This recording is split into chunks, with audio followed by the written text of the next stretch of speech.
What is up, everybody? We are back in the building. Tonight, we have some very interesting topics to discuss. But before we get into that, please do me a favor. Over 40% of you watching these live streams are not subscribed. If you have not subscribed to the channel already, please do me a solid and subscribe to the channel. It would be greatly appreciated. You clearly like the content, and it would do a lot to spread this channel and the message of this channel to people watching YouTube. Also, please, oh yeah, that's what I wanted to say. Okay, but give me a 1 in the comments. That's what I was going to ask. Give me a 1 in the comments if you can hear me okay. That means no crackling, popping, buzzing, or any type of distortion. Give me a 1 if it's all good, a 2 if it is not. And I will put the special ladies on the job of listening a little bit to see if it's okay. All right. Now, we're going to get straight down to business. I know it's late. Many of you are getting ready for bed in different parts of the country. But in California, where I am, it is only 7 o'clock. And we are definitely rolling with the relaunching, not even relaunching of my channel, but with us getting back to the adult conversations. Guys, I love having fun with the No Jumper universe, love talking about the nonsense, the fun stuff, but guess what? There's a lot going on in this world, and we can't just ignore it. We can't just practice escapism and say, hey, let me distract myself with everything else so that I don't have to think about reality. If that means we have 2 people watching, that's what it means. If that means we have 2,000 people watching, then that's what it means. But understand, this is what I'm here for, to give people insight about things that are important to the world. Not just important to LA, not just important to Compton or wherever you're from, the globe. First and foremost, we got to get into the first topic. Trump is offering Gaza, or the Palestinian people who reside there, a path to peace. I can't tell you how many people that I really like, good friends of mine, people that I barely know, also get in my inbox, oh, you need to speak on Palestine. Just like you, I've seen the videos, tragic, very sad, children losing their lives due to bombings that are coming from, Israel as they wage war against Hamas, a group that many believe is a terrorist group. I'm not going to call it a terrorist group. I'm not going to say I'm picking a side in the conflict. My side is peace. And if your side is peace, then I believe you'll understand my sentiments on this situation. Many lives have been lost. To the date, Hamas, I believe, is still holding 78 hostages. Now, these people have been held for like over a year, right? Brooklyn, Niger, you are right. I mean, Israeli state has killed, I don't know if they've killed millions, but I think thousands, hundreds of thousands, I think, have lost their lives due to the ongoing conflict in Gaza. Now, someone could say Netanyahu killed millions, but of course, because for some reason, everybody, hates Israel. I don't know why everyone hates a country, but there is a group on the other side that has waged war against Israel as well. So my thing is, if you have a problem and no one else wants to fix it for you, no one else can really tell you how to deal with your problem. That's my philosophy on it. But I also know that if you pick a fight, you better be sure that you have a chance of winning. Don't wait until you get down and you're getting whooped to start telling everybody, hey, feel sorry for me. Hamas is doing what Hamas does. Israel is doing what Israel does. And I think that is not the main focal point of the conversation. The major issue here is that innocent lives are being lost, and we need to stop that. And I honestly believe that that's what Donald Trump is all about. I think he's just like, look, I don't care. I want people to stop dying. I want these children to stop dying. I want those children to have the opportunity for a bright future, just like children in America, just like children in Europe enjoy. And they're not gonna have that as long as things are blowing up around them and they are losing their lives. So Trump has extended an opportunity to the people of Gaza, the Palestinian people. And in my opinion, they should take the deal, because in the deal, from what I've read about it, there is an opportunity for the Palestinian people to gain statehood. And that is what they're saying they want. That's what they're saying they want. The Palestinian people for many years have been saying they would like a Palestinian state. Trump has already said that he is not going to let Israel or Netanyahu take over the Gaza Strip. And now he is saying that if the Palestinian people renounce Hamas and allow for an interim government or council to be set up, made up of Palestinian people, being advised by people from around the world, countries around the world, there is an opportunity for these people to gain statehood. Literally saying, just renounce the terrorists,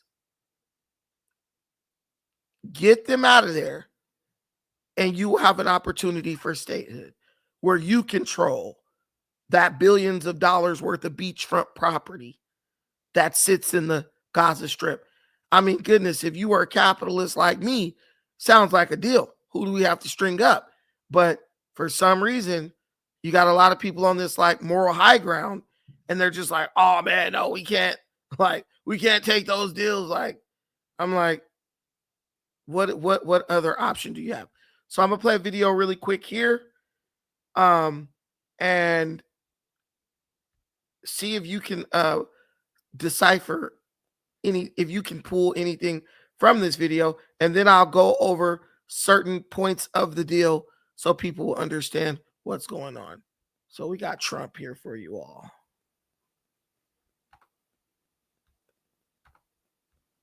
To ensure the success of this effort, my plan calls for the creation of a new international oversight body, the Board of Peace, we call it, the Board of Peace, sort of a beautiful name, the Board of Peace, which will be headed, not at my request, believe me, I'm very busy, but we have to make sure this works.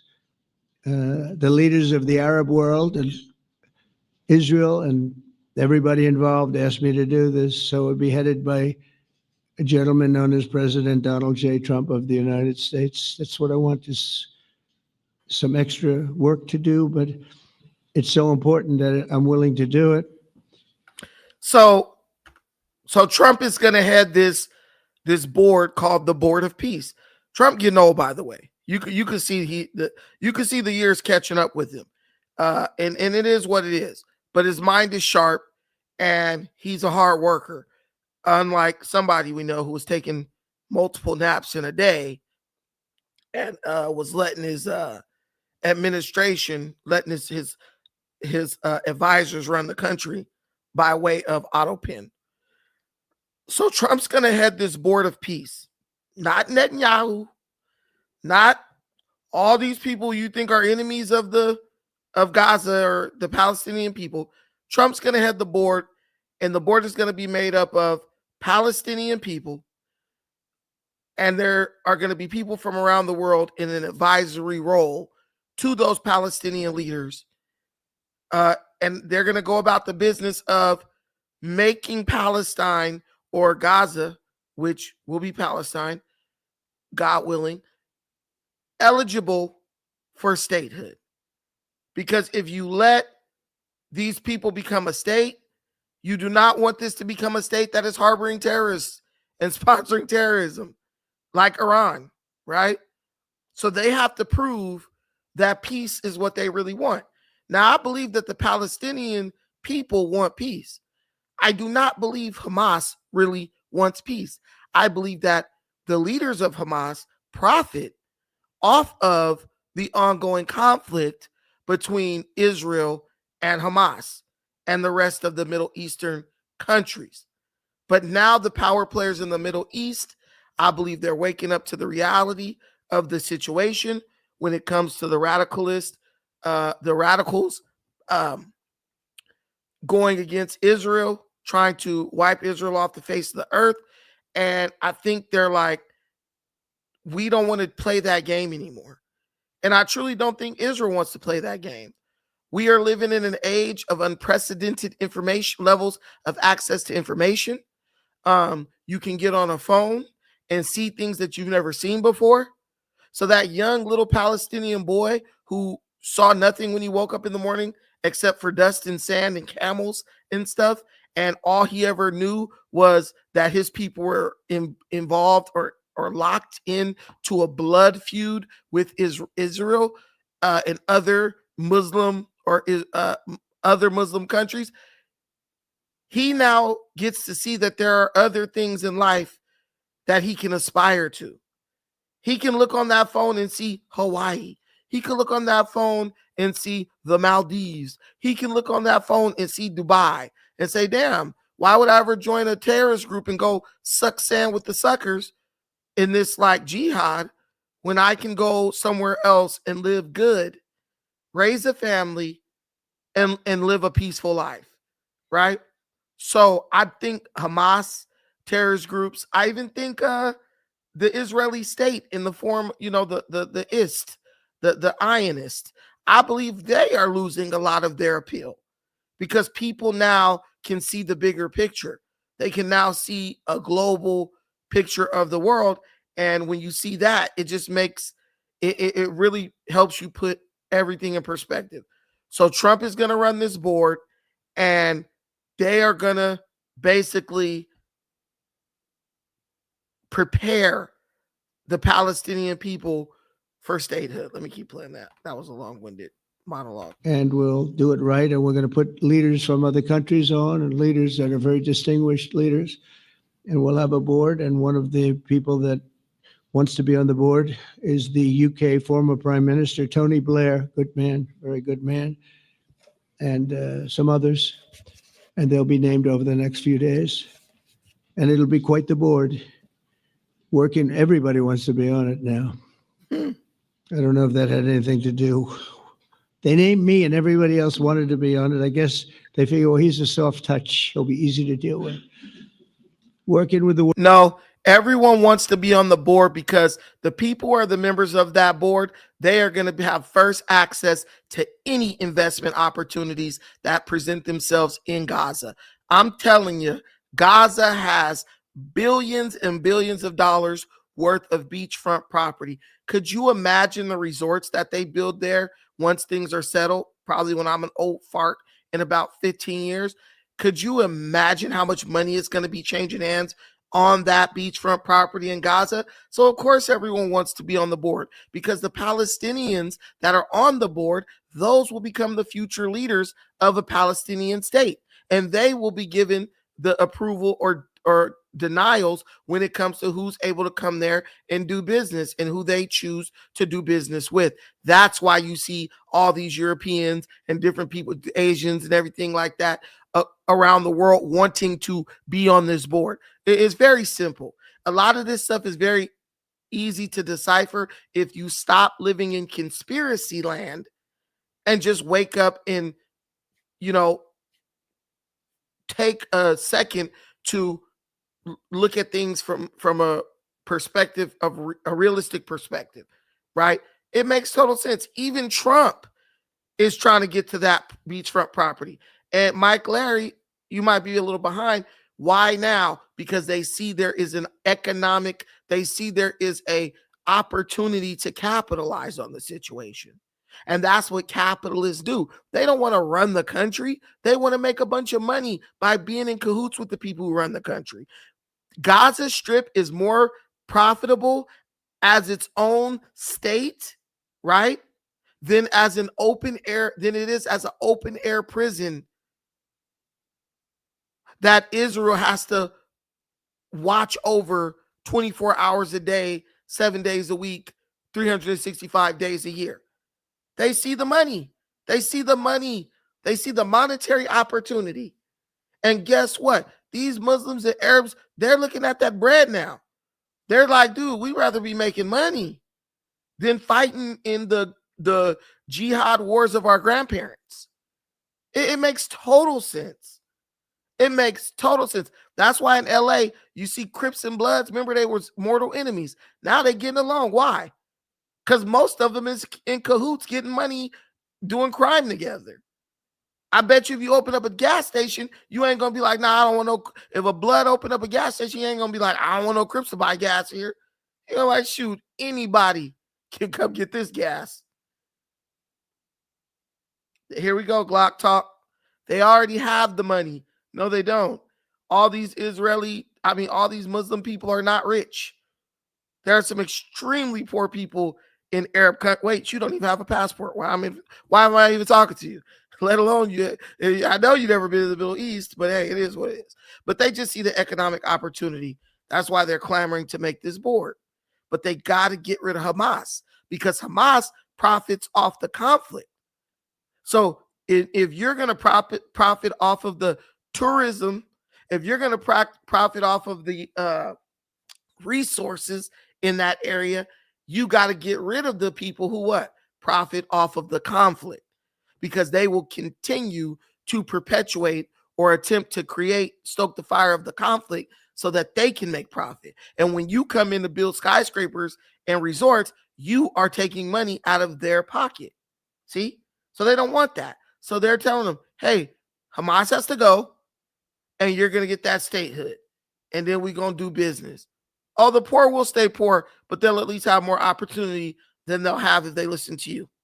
World Bank and others, it'll be responsible for recruiting and training a new government that will be made up of Palestinians along with highly qualified experts from all around the world.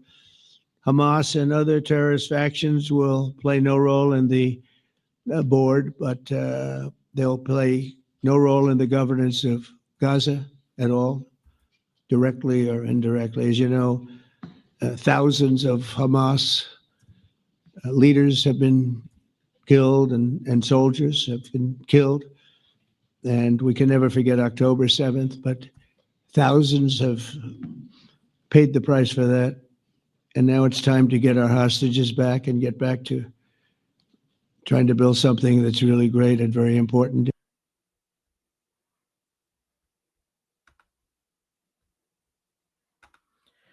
Okay, so do you, I mean, I want to know in the comments, do you think, and you know what I'll do? I'll put a poll in the comments, pause.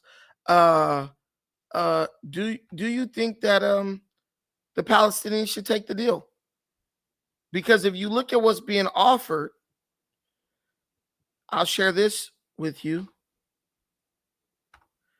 If you look at what's being offered, I mean, to me, it sounds like a good deal, especially compared to getting bombed into oblivion and losing more babies and stuff like that. This to me seems like a good deal. So there's going to be, so basically the international community is going to participate in the governing of Gaza. Won't be Netanyahu. It'll be people from all over the world, Asia, Africa, France, etc. Gaza would initially be run by a temporary transitional committee of Palestinian technocrats overseen by the International Board of Peace. What y'all think about that? So it'll be run by Palestinians who will be overseen by the Board of Peace. And why do they have to do this? They have to do that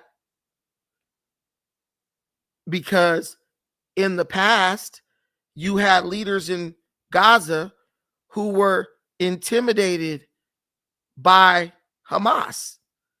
And then over time, Hamas, through intimidation, basically fear-mongered the people into supporting Hamas becoming the government of the Gaza Strip. Right? So they have to make sure that whoever runs the country is not someone or people who are going to bend the knee to Hamas soon as they put the pressure on. Because Hamas will put the pressure on. Right?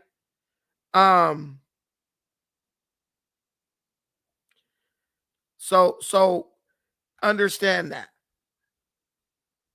So and when you talk about like the technocrats, this is just business people. Basically, they're gonna go get a bunch of business people and use them to become the government of Palestine. And like I've already told you before, why wouldn't they put business people in those positions? They want to take advantage of the business opportunities. So you're not going to put a bunch of social workers right there, because the social workers are going to be anti-business. They're going to be anti-capitalism. So this is just going to become Gaza is going to become like Dubai. It's just going to become like a big business deal. Business owners and entrepreneurs and technocrats on one side that are Palestinian, and then on the other side, American, Asian, European businessmen and women on the other side. But one thing for sure is for sure, when the money starts flowing, the guns get put down. And we saw that with Dubai and the UAE, right? Because you wouldn't even put UAE or Dubai in the same sentence as a war or a jihad, because they're over there making so much money. They don't give a damn about no jihad or nothing like that. They like, we living high up on the hog. And you got a bunch of people breaking their neck to get over there, Filipinos and everything like that, breaking their neck to get over there so they could just work over there and make a living. This is the way it is. This is the way it is. I don't think the people in the government want different outcomes. I think the people want a Palestinian state so they can have some sense of some national pride and stability. And I think that the government, the interim government, wants a Palestinian state so that the business leaders who run the government can make a bunch of money. I think this is one of the very few instances where the will of the people and the will of the government will coalesce, that it'll come together, and it's actually pointed in the same direction. But I could be wrong. I don't think I am, but I think I could be wrong. So the next thing is the Palestinian Authority's involvement. The plan states that the Palestinian Authority could take over governing Gaza in the future, but only after it has undergone a significant reform process. Netanyahu has publicly expressed skepticism that the Palestinian Authority will change, which could delay its return to Gaza. So the Palestinian Authority is basically the group of people who allow Hamas to become the rulers of Gaza, right? They say they are not connected to Hamas, but they bend the knee and capitulate to Hamas every single time, every chance they get. So I think the Palestinian Authority should be totally disbanded, and they should have new elections and put new people in there. But hey, it's their country to run the way they want to. The disarmament of Hamas. Hamas basically has to disarm and destroy all its political infrastructure. Its military infrastructure. And this is a good one. temporary Israeli withdrawal. Israeli forces would gradually withdraw from the Gaza Strip, with the process and timeline tied to Hamas's demilitarization. Israel would maintain a security presence in a perimeter around the territory for the foreseeable future.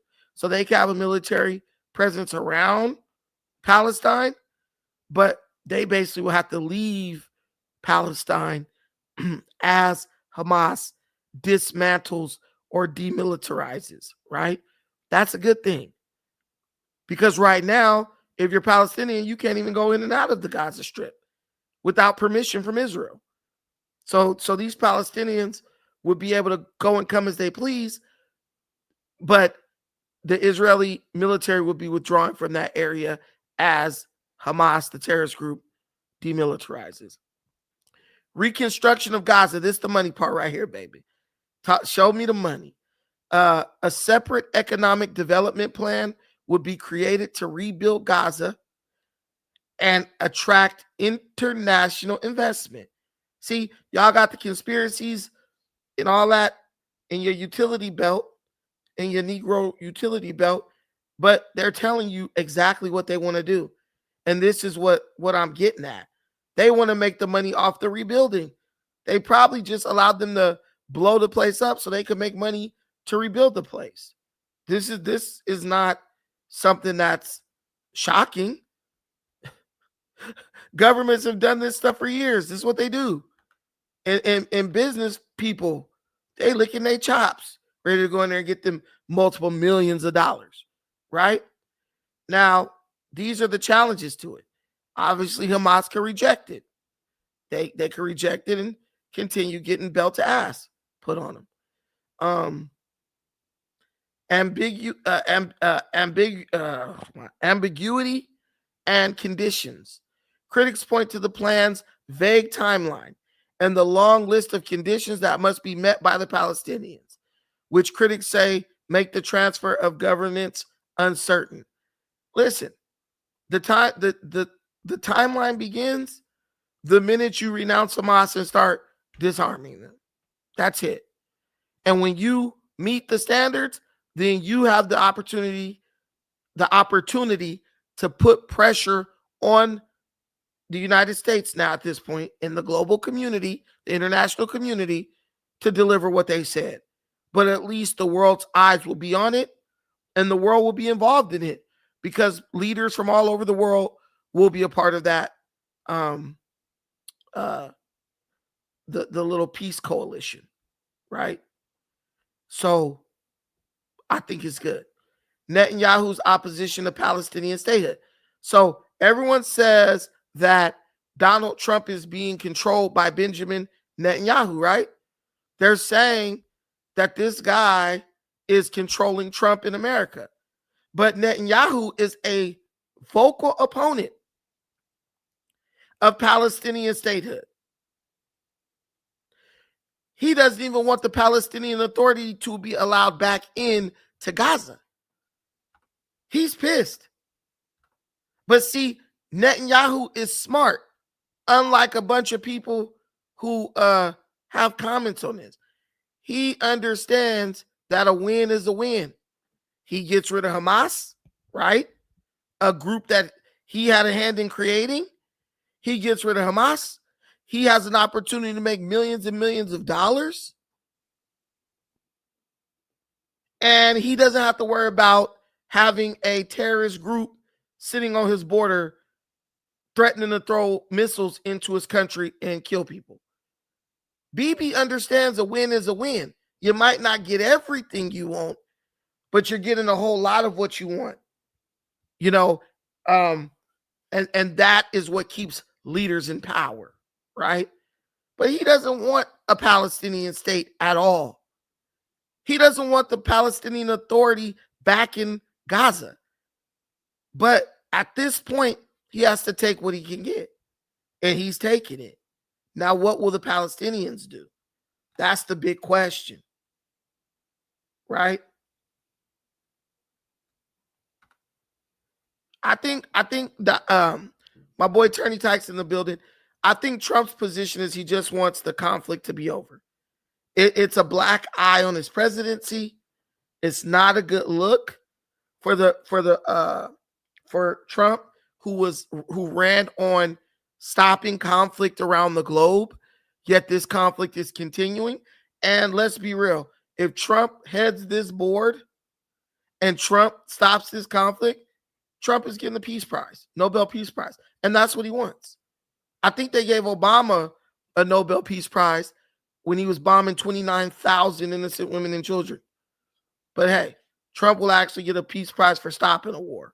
So Trump is calculated. He definitely has a end game and a goal in this.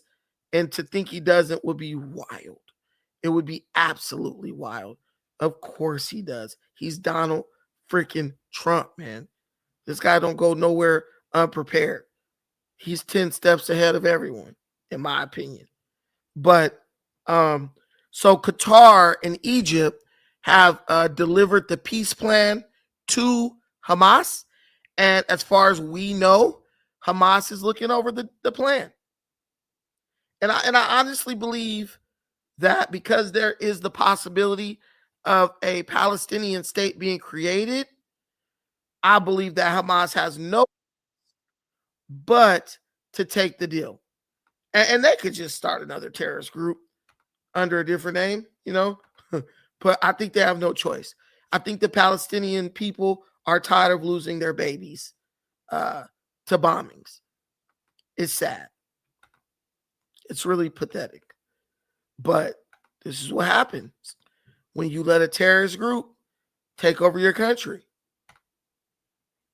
Now to the conflict in the Middle East. President Trump saying he thinks he has a deal to end the war in Gaza and bring the hostages home, but he's not sharing many details. And ABC's Alex Brachet is now following this from Washington, D.C. Good morning, Alex. Good morning, Gio. Yeah, President Trump isn't sharing many details, but there is a big meeting between him and Israeli Prime Minister Benjamin Netanyahu scheduled early next week as world pressure for a peace deal grows. This morning, President Trump saying a peace deal between Israel and Hamas is imminent. I think it's a deal that will get the hostages back. It's going to be a deal that will end the war. It's going to be a deal it's going to be peace. I think we have a deal. The president said he will make the announcement soon, but declined to give details. International pressure for peace is at a crescendo. In New York City Friday, thousands gathered protesting the Gaza crisis outside the UN Assembly, and inside, another protest unfolded as Israeli Prime Minister Benjamin Netanyahu delivered remarks. A mass walkout as he took the podium. Please, order in hall. The Prime Minister defiant. The final remnants of Hamas are holed up in Gaza City. They vow to repeat the atrocities of October 7th again and again and again, no matter how diminished their forces. That is why Israel must finish the job. Netanyahu blasting countries that now recognize a Palestinian state. Your disgraceful decision will encourage terrorism against Jews and against innocent people everywhere. It will be a mark of shame on all of you. His speech broadcasted on loudspeakers throughout Gaza Friday, We have peace between Israel and Syria. where the Hamas-run health ministry reports that Israeli forces killed 47 Palestinians and wounded 142 in the last 24 hours. The need for food and supplies there dire. Now, organizers of an international aid flotilla say they will defy an Israeli naval embargo to get aid into the region. Now, Hamas responded to Netanyahu's speech, saying it's filled with, quote, lies and blatant contradictions. President Trump now expected to host the prime minister at the White House on Monday. Okay, Alex Brachet for us. Okay, so one of these things, like, you have to understand the way people operate. They have to keep believing this thing where they're saying, oh, Trump is controlled by Israel. Trump is controlled by Benjamin Netanyahu. Listen, man, nobody controls Trump, bro. Trump's doing what he wants, does what he wants to do. It's just that many Americans support the state of Israel. Like, you don't want to believe it, but I even remember, like, I would talk to like older people and they'd be like, oh yeah, they're God's chosen people. America is a Christian nation.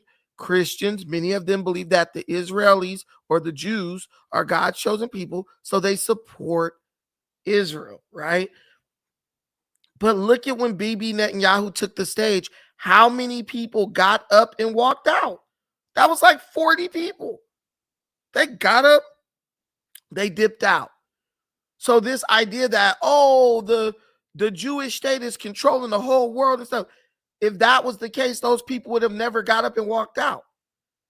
It's just that when you are a partner with a country, you're an ally with the country, you don't just jump up and abandon them the minute someone says, oh, we don't like them. But here's the thing.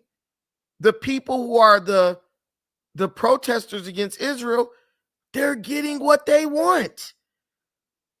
Trump might not be kissing your butt, but if you really look at it for what it is, he is giving you exactly what you want. An opportunity to establish a Palestinian state, one.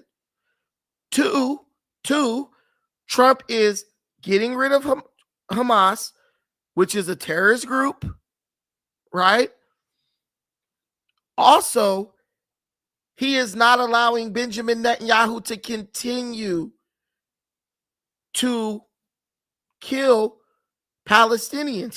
He's basically taking away every justification Benjamin Netanyahu has to kill more Palestinians, right? And let me tell you, Bibi is a straight up warmonger. He's down with that. You hear him? He's defiant. You know, me too. But he's defiant. He wants to wipe any possibility of there being a Palestinian state off the table. But he's being called back. The international community is telling him, we're not going to let you do that, Bibi. We let you get your rocks off. You got to kill a bunch of people, but you're not going to do a true genocide and get rid of these people. As a matter of fact, we're about to give them a path to statehood. I don't understand why. And so once Trump gets this together, which I know it'll happen because it's Trump. Now's the time you need to worry about Trump getting assassinated. Now's where you need to be watching old 47. Because you know how it is. We're not taking this land out. You know how it is.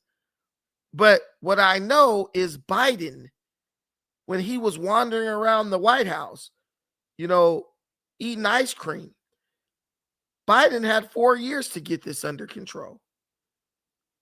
And he didn't do anything. Let's bet 500, Attorney Tyke. I bet you there will be a Palestinian state within the next 20 years. I bet you there will be. I'll bet anybody. I'm taking all bets on this one. But it's good to see the international community standing up to Benjamin Netanyahu. But once Trump gets this settled, what will these progressive radicals complain about next? Because that's really the only thing they have to criticize the Trump administration. But to their credit, they did also criticize Biden. But here's the difference. Biden didn't do anything about Gaza. They criticized Biden, and then they turned around and voted for him, or for Kamala, who would have continued the same policies as Biden. So I don't want to hear any more of the Trump is controlled by Israel. I know I'm still going to hear that. But if Trump is controlled by Israel, why is he not letting Bibi Netanyahu eradicate the rest of those Palestinians in the Gaza Strip? That's what he wants to do. He's saying there will be more attacks against Jews. He's doing the dance. He's singing the tune. And everyone's like, no, Bibi, no more. No more. And he has no choice. He was mad as hell, bro. You could see he was mad as hell. I'm not reducing it 10 years. It's going to take 10 years just for him to get the paperwork done. It gives us something to live for. I'm not dying until Hakeem pays me $500.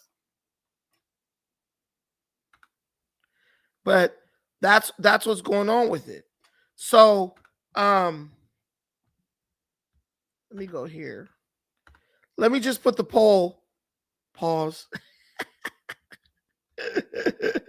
Let me put the poll in the comments. Do you believe that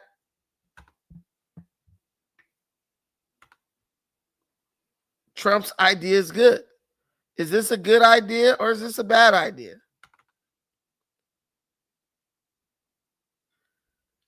Do you think Trump's an idiot? Or do you think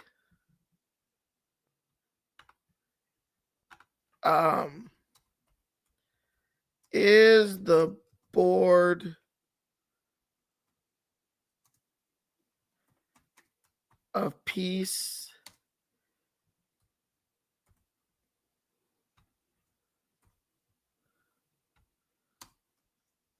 a good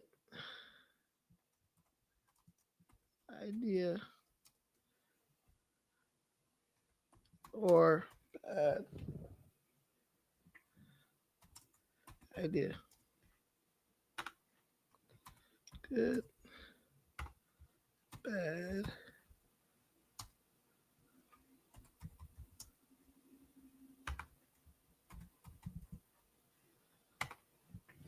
Hold on, guys. I'm getting a phone call. Fill out that poll while I take this phone call. Hello?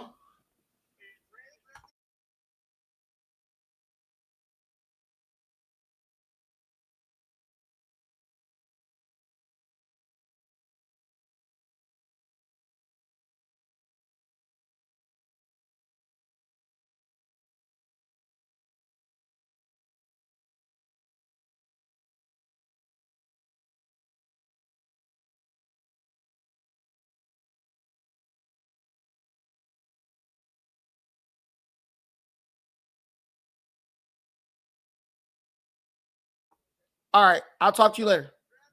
What? What? Okay. Good job. I'll talk to you later. Sorry, guys. I had a call. But anyway, so let me know if you think it's a good idea. Oh, man, listen, man. Listen, man. Don't even get me started with the buffoons at No Jumper, man. These guys pretend to be intelligent. Hey, whatever happened, remember when they were doing all that posturing? So we got 71% good idea. That's out of only 7 votes, guys. Keep voting. Everyone needs to go to the comments, hit the button. What do you think? I want to get a real position on this. But remember when they did all that acting, pretending like they cared about the ICE raids? ICE has been unleashed in Chicago again. They said they're going to bring them back to they're going to bolster the forces, the numbers in LA. No Jumper has moved on to talking about Young Thug and YFN Lucci making up in the club. That's what I'm telling you guys. People jump and act like they care about something just for the views, and y'all jump behind them. Yeah, go Lush. Go Adam and Josh. And then they don't care about it anymore. They don't care about it anymore. They were, oh, we love Gaza. Okay. But this is what we're dealing with. But it doesn't matter. My job is to inform you, give you my opinion, and let you come to a conclusion for your own, right? Yo, what up, Compton over everybody? I F with y'all too. You know the real one's gonna be, oh man. And I ain't gonna lie to you. I don't think my boy Josh needs to be let go, but he definitely needs to step it up, man. Because man, you got all the resources, which is crazy.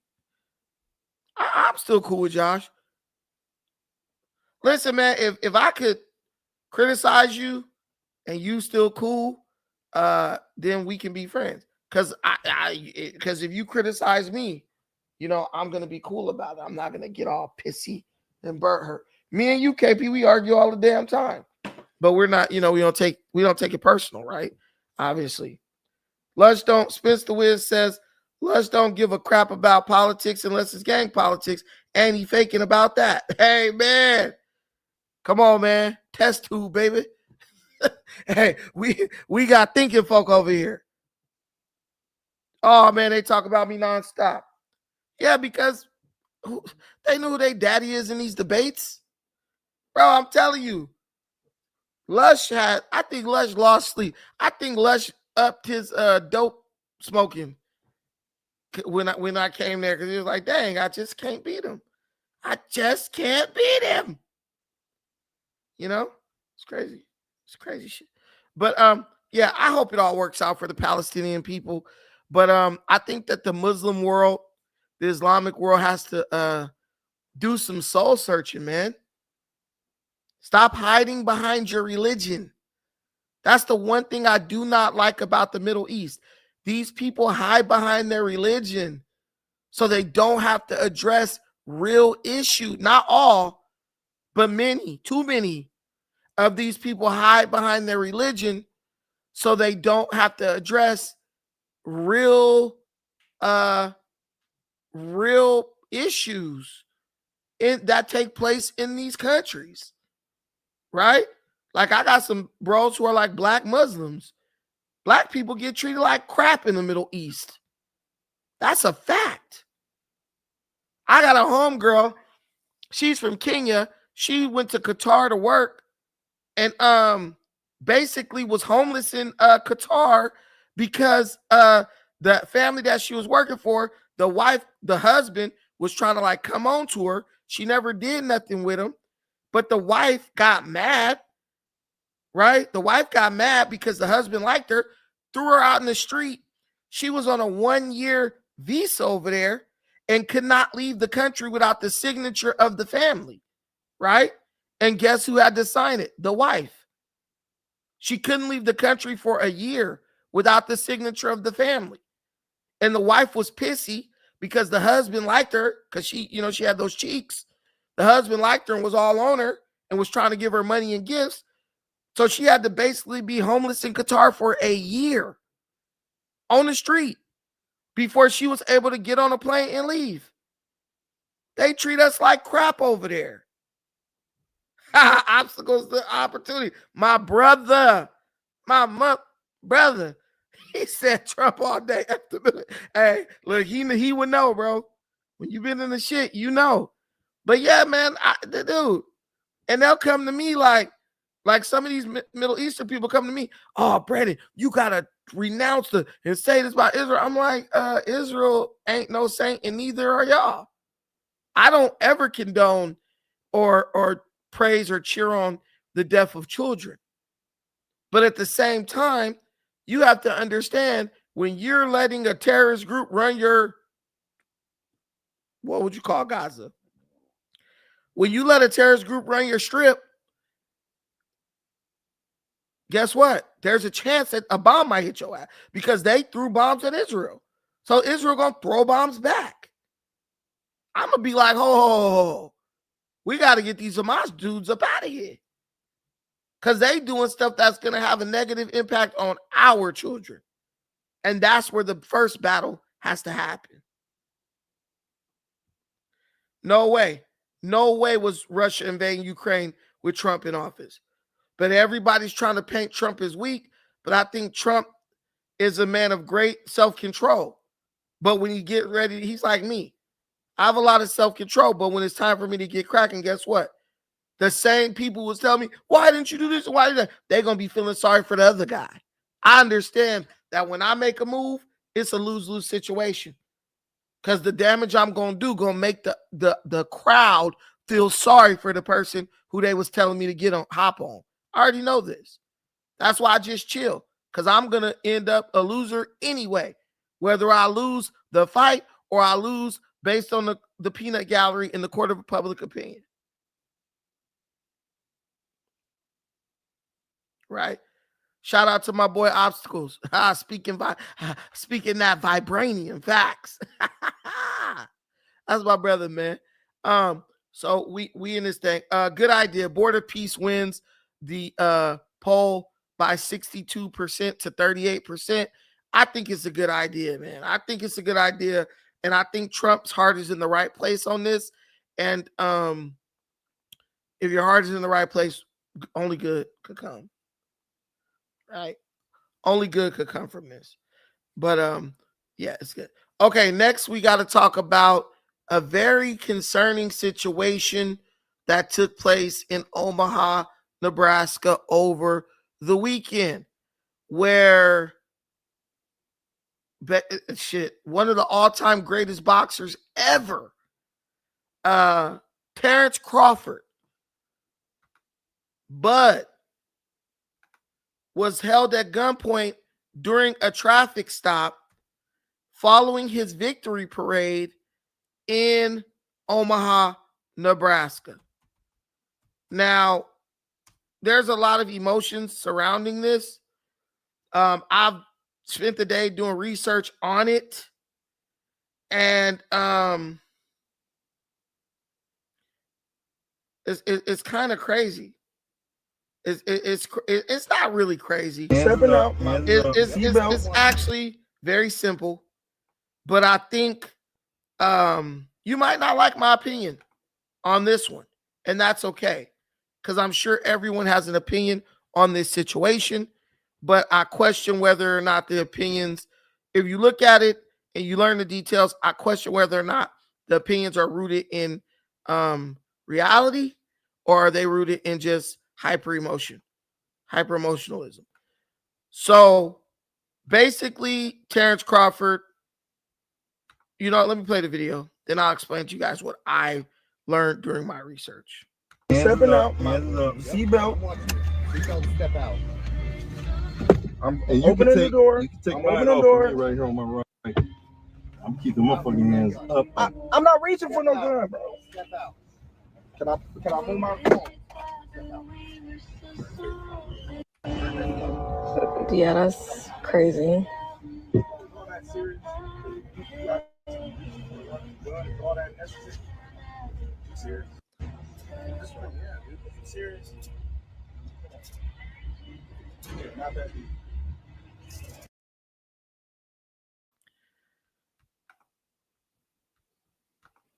Okay, so what you saw was Terrence Crawford being held at gunpoint.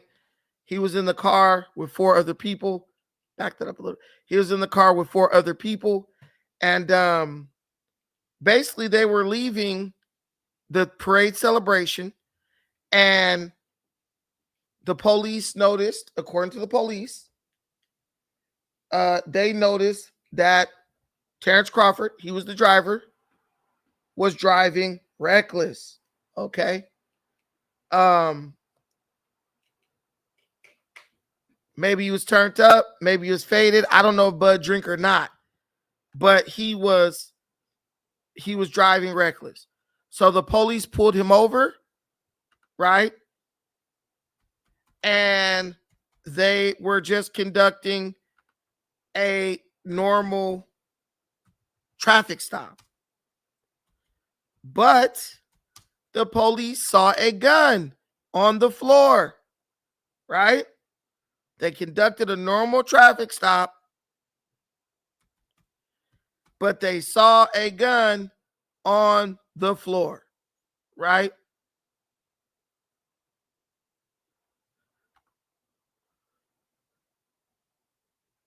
Hold on.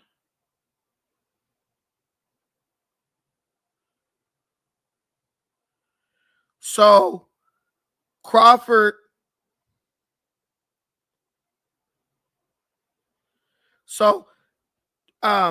Terrence Crawford has been arrested before in Omaha for reckless driving. That's what Terrence Crawford has been arrested before in Omaha for reckless driving. And look, we've all been there. You celebrating, you on top of the world, you with your dogs, you whipping. Just ask my family about when I had that red Challenger, okay? Yeah. I was ripping that bit all over the place.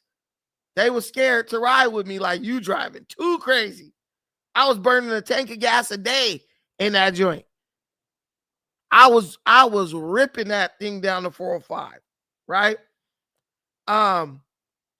So I was driving recklessly. I was doing like 120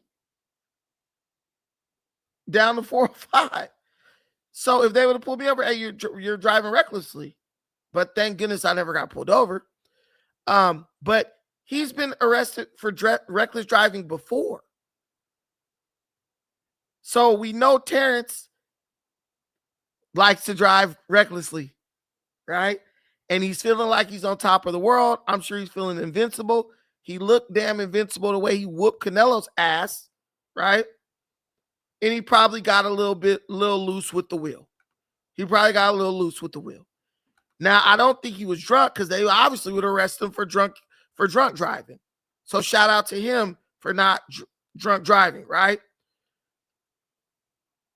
But now after this thing, he gets pulled over for reckless driving. We know Terrence got a record of reckless driving, and he was behind the wheel, right? Now, when they pull him over, they see a gun on the floor. What are police trained to do? They're not going to ask you, you already driving reckless. They're not coming up there, see a gun. Oh, do you have a CCW? They're going to freaking draw their guns. That's what they're trained to do. I think the police are trained to draw their guns on all reckless driving stops because they don't know what you're on. Like, they don't know if you're on drugs or what. And that could be the reason why you're driving this car crazy. Also, you could use your car as a weapon to try to run over the police. So they pulled everybody out the car. Everybody there was legally permitted to carry guns. They were allowed to keep their weapons, right? And they were given a ticket and Terrence Crawford was given a ticket for reckless driving, and he was sent on his way. How on earth, right? How on earth this is being turned into a racial thing is beyond me.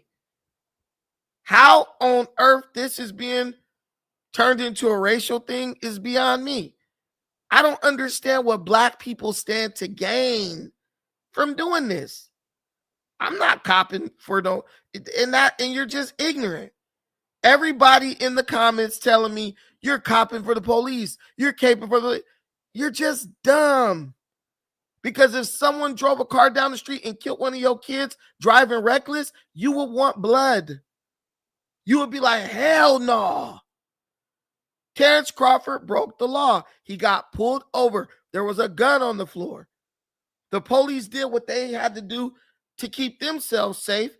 He didn't end up getting killed, and they were allowed to go on their merry way with a traffic stop, with a traffic ticket.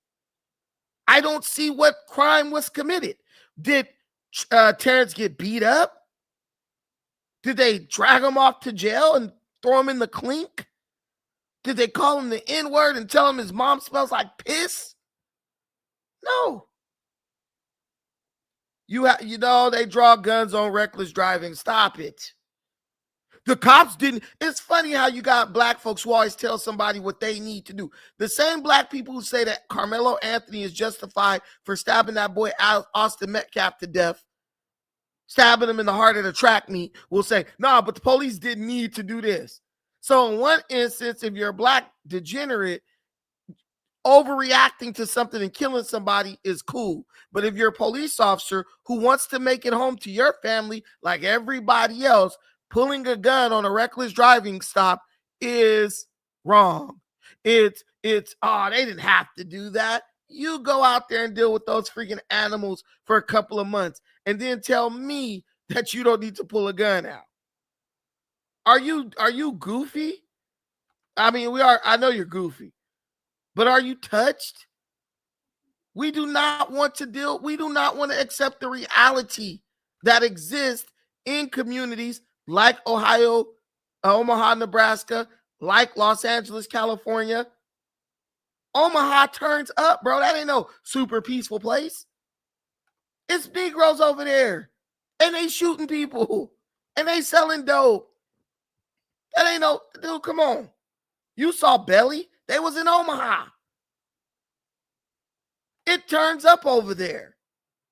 Nobody said Crawford killed nobody. Now you trying to over-exaggerate so you don't have to face reality.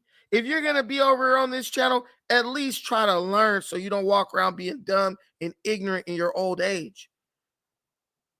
The cops did the right thing.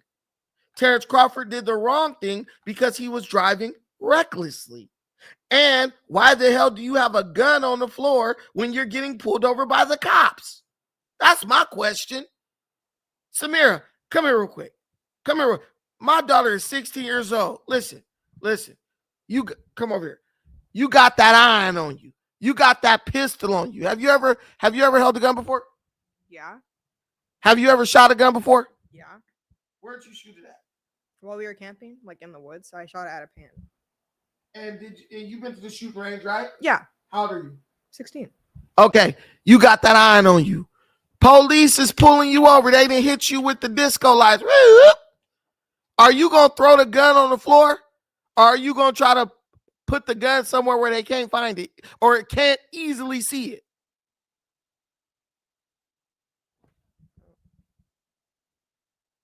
I mean, I'd probably put it somewhere where they're not seeing it, because then that would just give them a reason to like try and pull their gun out on me or something. Like, ma'am, why do you have a gun in your car? Why don't you have a gun in your car though? Right. Okay, so this is common sense. So we know that the people in the car with Terrence weren't using common sense. This is the sense that a 16-year-old kid got. But that's what I'm saying. If it would have escalated, the only person I would have been looking at is the homie who had the gun on the ground to where the police could eat. You know they're going to roll up in flashlights in the car. This is what they do. How was that right there for them to see so that they could then be at a higher level of alert on your ass? It don't matter about panicking.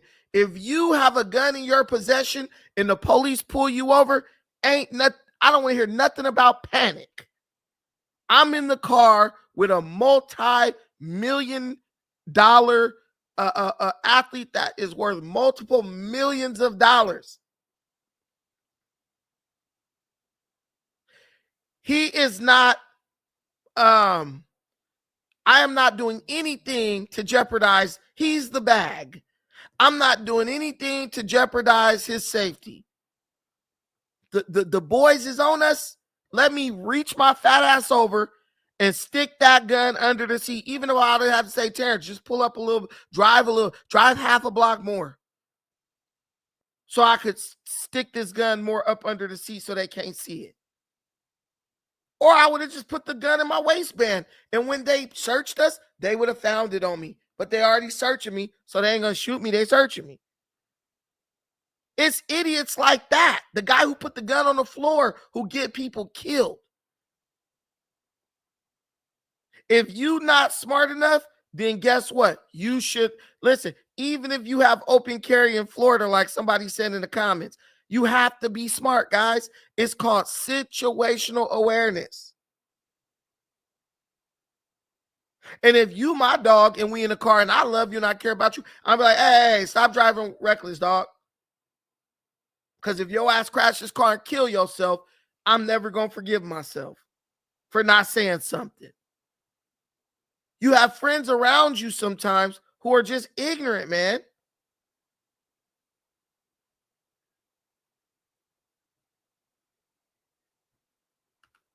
Right here, Costa Nova just went to jail because they flashed a light in my car while I was in the restaurant. Saw my gun on the floor. Arrested me when I came at the restaurant. First arrest in my life. Right. If you have a gun in your car and you're not in the car, the best place to keep your gun is in the trunk, fool. So if somebody come and they want that static, all you do is hit that button and that trunk let up and you get to your joint and start hitting their ass with that iron. You go to the car, let me unlock the car and open the door and freaking the doors don't automatically open. You hit that trunk, Most people, when they see that trunk pop, they leave you alone.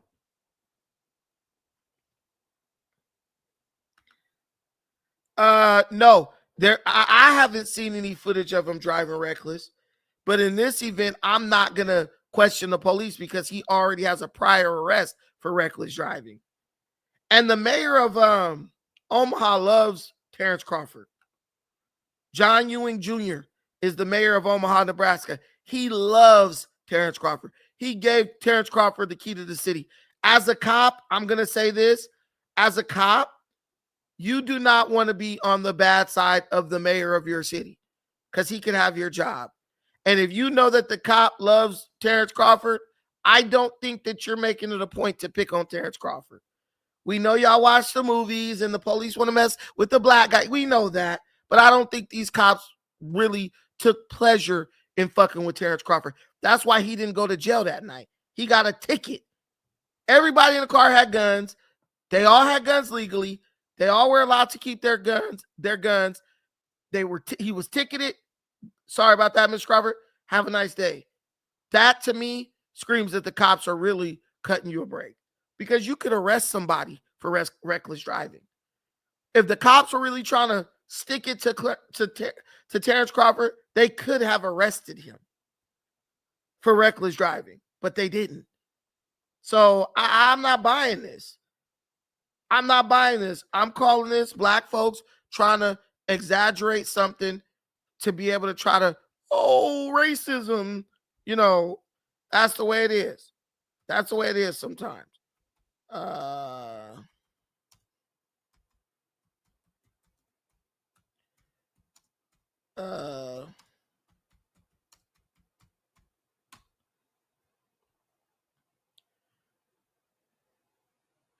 Okay, so I looked up an AI overview. Just to put some clarity on this scenario.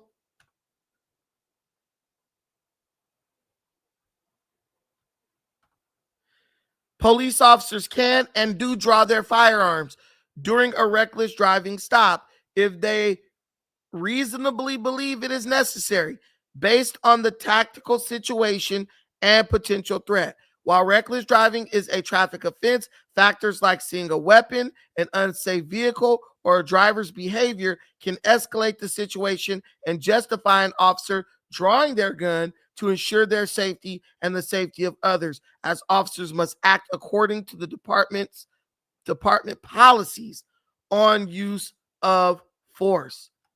Now, this was written before Terrence Crawford was arrested. Reason an officer might draw their weapon during a traffic stop. Number one, visibility of a weapon. If an officer sees a firearm or other weapon on the floorboard or in plain view, they may escalate the stop. That's it. That's it. That they did exactly by the book. It's by the book. They're not going to get suspended. They're not going to get fired. The mayor has already promised that there will be an investigation into the stop. I promise you, the mayor is wasting your taxpayer dollars because they did this. They played this by the book. They played this by the book. And I'm glad that they did it like that. And I'm glad that those brothers had their legal right to carry. I support every black man owning a gun legally. Hell, I'll even support a responsible black man owning a gun illegally if he can't get a gun legally. But I don't support Pookie and Ray Ray holding guns ready to smoke people because of, what set you claim and shit like that. But what I'm saying is they did it by the book. Attorney tight facts. For some folks, the book is all you need. Terrence Crawford was just a very, in my opinion, responsible black man doing something that night that was irresponsible. It happens, bro. Was feeling itself. He was feeling himself. I've been there. You ever just been feeling yourself? Samira, you ever just been feeling yourself and did some crazy stuff? No. She said no. Look at the look on her face. Look at the look on her. What? What crazy? She like, I ain't doing no crazy shit. Get out of here. But yeah, I've done it. You know what I'm saying? We've all done it. I've crashed a car feeling myself. I had a Camaro IROC Z28. Yeah, I was feeling myself. Hit an off-ramp going about 112. Bam, wrecked it. Messed up the freeway. Little railing. I was having a good night that night. I got me some. I was probably like, what, 16? Or something. I was so excited. Crashed my damn car. Don't regret it. Don't regret none of it either. But this is the way it is. This is the way it is. She KP said my cousin Pookie got a CCW. But yeah, there's nothing here. There's nothing here. We know a lot of people wish there was something there, but there's nothing there. But hey, if we could stoke the fires of racial division, why not? Why not?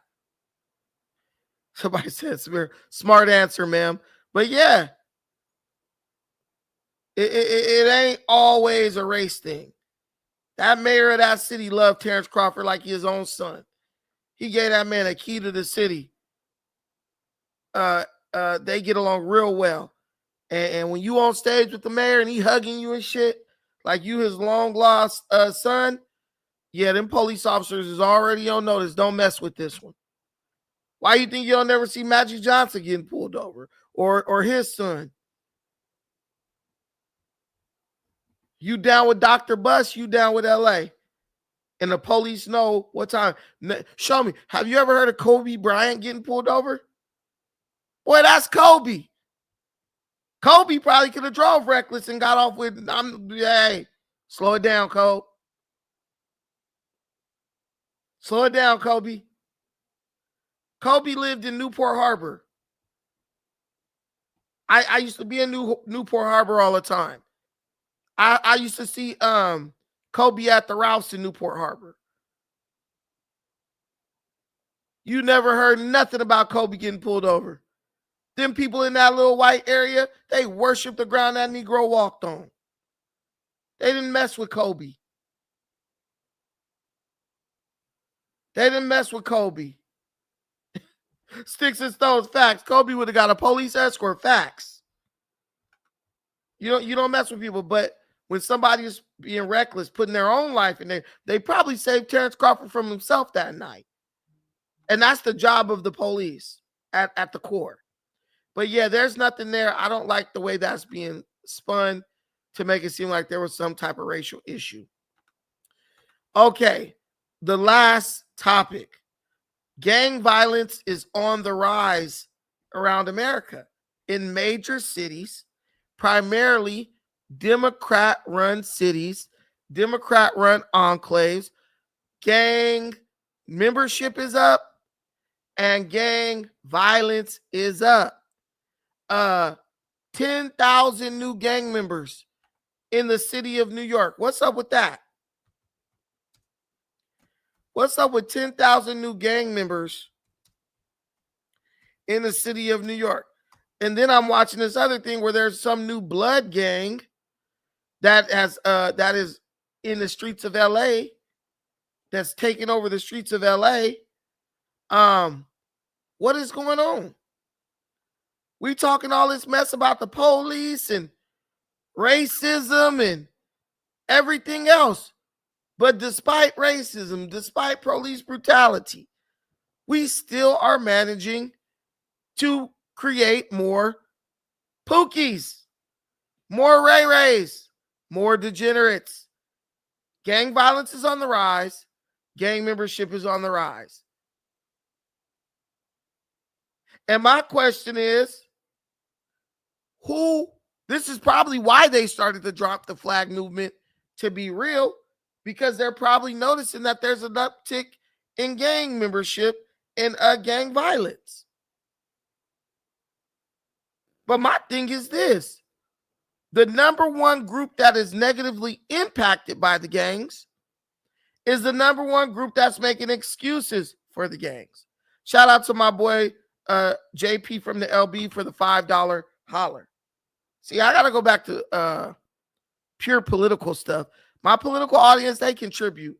This No Jumper audience, they don't contribute. They don't do super chats, none of that. I'll have to go back purely political. Because I give y'all an hour, 2-hour live stream and don't even get a single super chat, which is crazy. And look, I'm calling your ass out. Because if I went pure political, Brandon, we need your voice. We need you to talk about the injustice of Adam. But the gangs are on the rise. I don't understand it. And I don't understand how this is even a possibility when I got a bunch of folks telling me, right? When I got a bunch of folks telling me, hey, man, we tired of this mess. We tired of these gangs overrunning and controlling our city. I don't get it. But I'm definitely poaching a piece of this video from my brother from another mother, Anton Daniels, because I learned about it on his channel. And I always want to give him credit. He is a media outlet, 100% legitimate media outlet. So I want to let it be known that I got this info from him. I said the gangs in New York reached an all-time high. Well, let's get over there. I know somebody had mentioned it in the chat. So let's talk about it. Let me say this right away. All of my longtime watchers and supporters, you already know what I'm about to say. I'm not going to lie. I think that New York Fox 5 has some of the best, nicest looking women in the streets, man. I'm going to be honest with you. Houston, y'all. Houston be out here. And younger. Meanwhile, at least gun violence. Anchors do. The anchors in Houston don't be looking. They don't be doing what they supposed to do. The ones over in New York, they be having it together. I don't know why they have it together in New York. New York City is no stranger to gun violence and gangs in certain neighborhoods, but now police are finding them all over the city, and gang members are getting younger and younger. Meanwhile, Lisa Evers takes a closer look in a preview of this week's episode of Street Soldiers. Once upon a time, gangs in New York were mostly found in low-income, high-crime areas, city jails like Rikers Island and state prisons. But now gang membership in New York City is at an all-time high. That's according to multiple law enforcement officials. And the age of the gang members is barely in the double digits. This chart from Vanguard Crime Strategies, LLC, shows the overall structure of gang life in New York City. It looks organized, but it's complex and even chaotic, with shifting alliances. Let's do this. What y'all got? Folk Nation, the Trinitarios, and then y'all got the subs. Y'all got the Bloods, the Crips, the Trinitarios, the Folk Nation. You want to know something that's in Hot 97%. Sets or crews.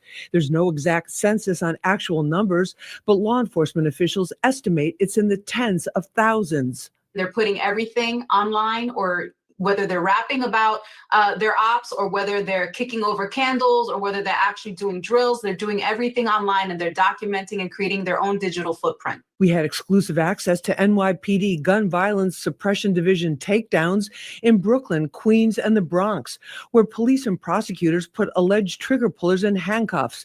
Police say both shooters and their victims are getting younger, and 96% are minorities. You have to realize that about 65% of our shootings in New York City historically have a gang nexus. Gang members' digital boasting and posting of crimes and threats leaves a digital fingerprint and a fast track to a conviction, says prominent criminal defense attorney Arthur Aidala, who represents Chef G. The pictures of you with the guns that you put on your Instagram page. Well, we got that. The picture of you doing some kind of rant about something, that's going to come in. Or if at the very least, it's going to be used against you. Hip-hop community activist Hassan Hocus 4/5 Harris, a former gang member, ignited the internet when he started the Drop My Flag Challenge to encourage young gang members to leave gangs before it's too late. The former member of the notorious Bronx blood set called Sex Money Murder was acquitted in 2012 of conspiracy charges that could have kept him behind bars for life. Some of them might even look up to me and who I was, not understanding that I come up in the area, it wasn't no cameras. Right. Nowadays, you go spin the block, they are rewinding back to when you left your house. Let's dive in and take this to our panel. Joining me is Teresa Ramos. She is the former director of gang intelligence for the New York City Corrections Department. Spent a lot of time working on Rikers Island as well. Teresa, thank you so much for being with us. Thank you. And she is also currently the CEO of her own company, Vanguard Crime Strategies. Also joining us is Hocus 4/5. He is a former gang member, a longtime community activist. He's been on Street Soldier many different times talking about various issues that are affecting our community, especially the youth. And he. All right, so that's enough of that. But you see what the deal is. The gangs are on the rise in New York. Membership is up, and the members are getting younger and younger. It's also on the rise in Los Angeles, but it's harder to track it because in Los Angeles, you got a lot of people who banging but say they don't bang and all this stuff.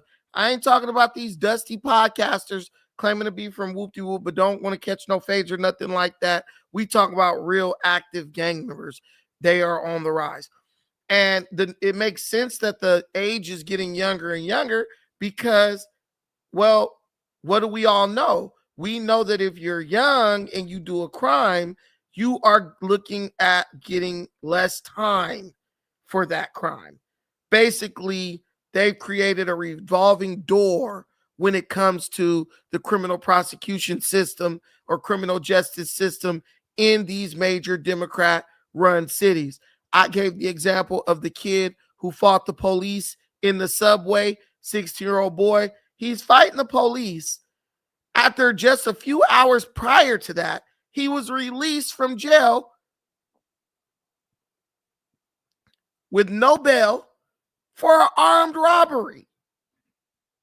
So he was arrested for armed robbery,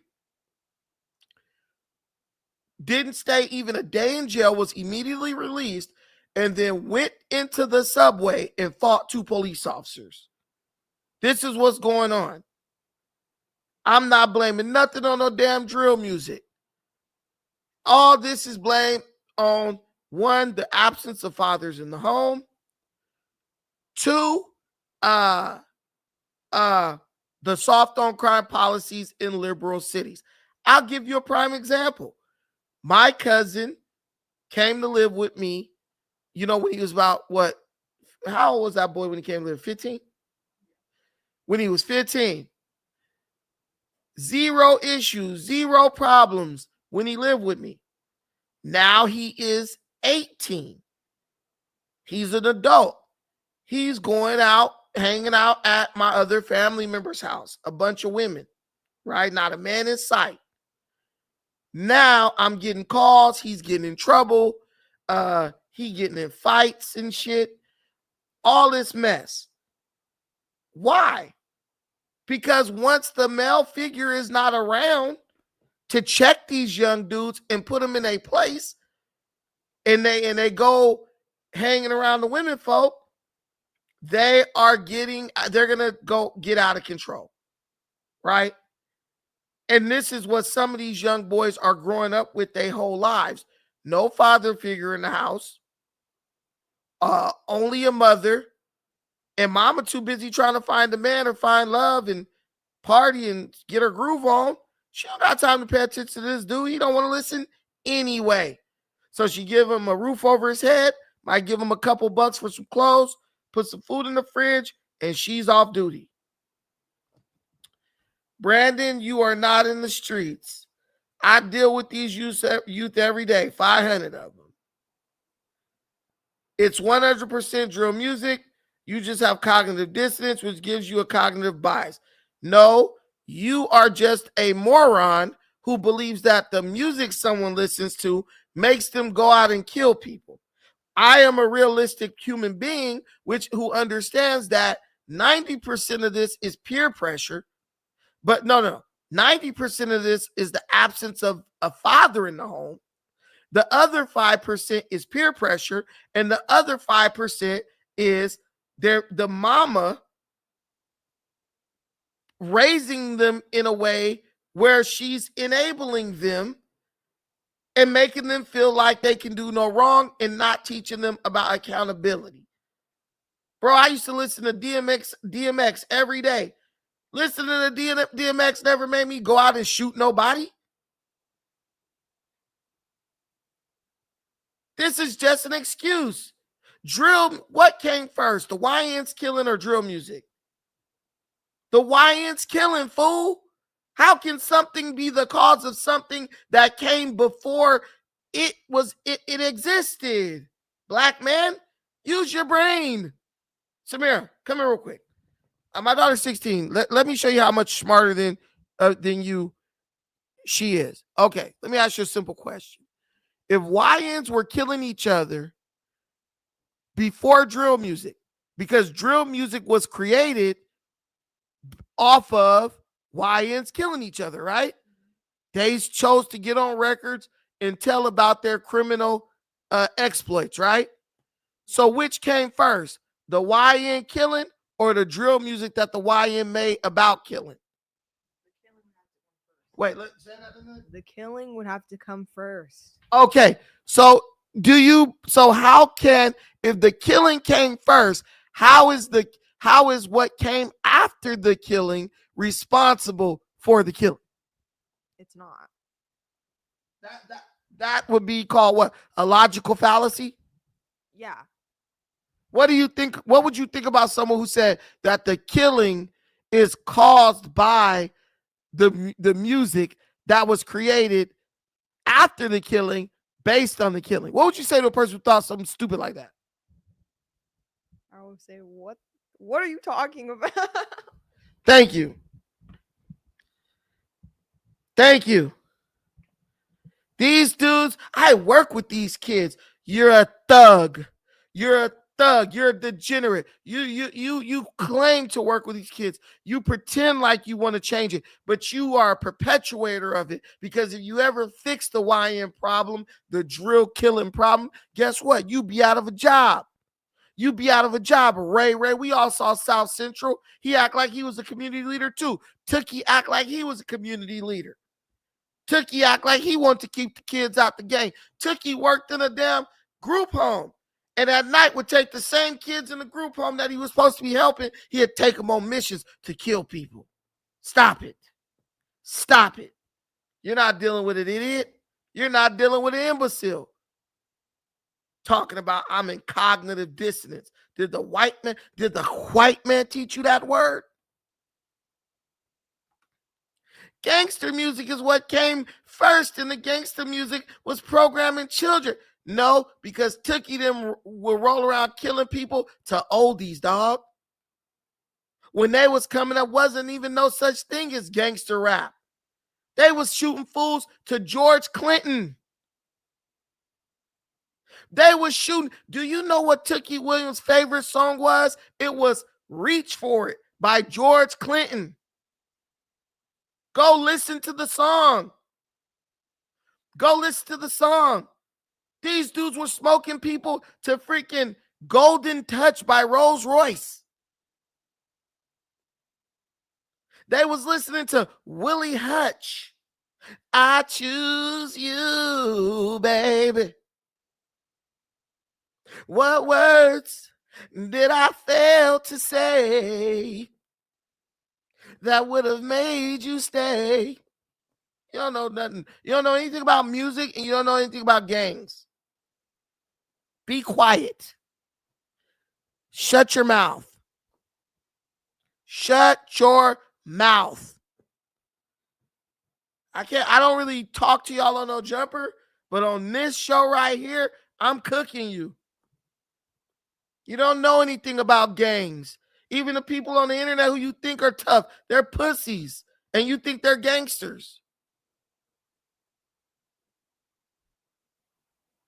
There you go. Zoom by the. This nigga always got to correct me. He is 100% probably right. But I think there was a thing with Tookie where he said he liked Reach for it. But Zoom, I love Zoom. Oh, Zoom, I like the way you look at me. Oh, I know that song. Don't play with me. Oh, that's what they. But that's what they were smoking people to. I love that song, Zoom, by the way. But that's what they were smoking people to back then. And them smoking people, yeah, Zoom is much better. I ain't gonna lie. Zoom is a great song. Who sings that song? Is it Harold Melvin or the Commodores? Hey, who sings Zoom? Oh, the Commodores. But was Harold Melvin in the Commodores? Or was he in Harold Melvin in the Blue Notes?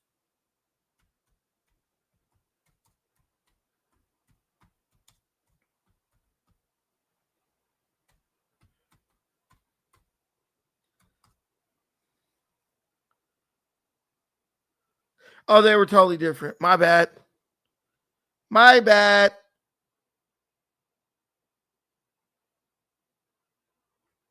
Okay, my bad. Yeah. He wasn't a member of the Commodores. Sorry. Yeah, Harold Melvin in the Blue Notes. It was I'm not that old. I'm not that old, guys. And when I was growing up, my grandmama on my mama's side, all she listened to was white music. Nah, she didn't just listen to white music, but she listened to a lot of white music. That's why I get my love for white music. Rod Stewart, Van Morrison, Stephen Bishop, Bobby Caldwell. And the list goes on and on. Don't Hate, Conway Twitty. Shut up, KP. Ha! But Johnny Cash. I like Johnny Cash. Johnny Cash is good. Oh, Bob Dylan.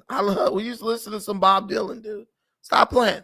I honestly think that little pedophile boy, David, I believe that he's inspired by Bob Dylan. Because when you listen to his music, that's who he sounds like. David sings and sounds, when David sings, he sounds just like Bob Dylan to me. But obviously with the auto tune. But of course I know Whitney. My favorite Whitney song is Don't Make Me Close One More Door. I don't want to hurt anymore. Stay in my arms if you dare. Or must I imagine you there? Don't walk away from me. Don't walk away from me. I love that song. I know Whitney. I watched The Bodyguard. You guys are haters. Don't hate on me. You want me to sing? Y'all gay, bro. Y'all want me to sing it like, oh, Brandon, we want you to sing it sweet to us. But anyway, yeah. So that's what it was. But stop trying to say gang music, drill music, gangster rap made people do violence. That's a lie. That's a lie from the pit of hell. Daddy's not being in the home. When y'all, and I will say that this generation, in my opinion, is doing a better job raising their kids than our dads did with us. And I think that that's why I think, because I see a lot of black men really working hard to be good fathers. I also see a lot of black men being denied the ability to raise their children, their sons especially. And a lot of women who, you know, they know that they can make a profit off of keeping the daddy away. And I think it's hurting us as a group. But y'all can let me know what y'all think in the comments. It is 1 hour and 30 minutes. That is my new time limit for this, especially when y'all not dropping those super chats. So I'm going to bid you adieu. Shout out to my boy JP from the LB again for the $5 holler in the Cash App. I appreciate all of you, everything you do for this channel. The Defiant Brandon Show will be Monday, Wednesday, and Friday. We're going to set a goal of 5 o'clock just to let our brothers and sisters from the East Coast, so we won't be too late. That'll be about 9 or 8 on the East Coast. We'll try to aim for 5. Maybe I might even aim for 4 because I don't think I'll be doing anything at 4 o'clock. But let's see if we can get it going a little bit earlier. Or do you guys think I should just do it at 12? Let me know what you think would be a good time. But it will be Monday, Wednesday, and Friday. Good cooning. Morris Magic, I'm telling you, Daniel Beverly, you're going to learn a lot on this channel. I'm not going to be at No Jumper on Thursday.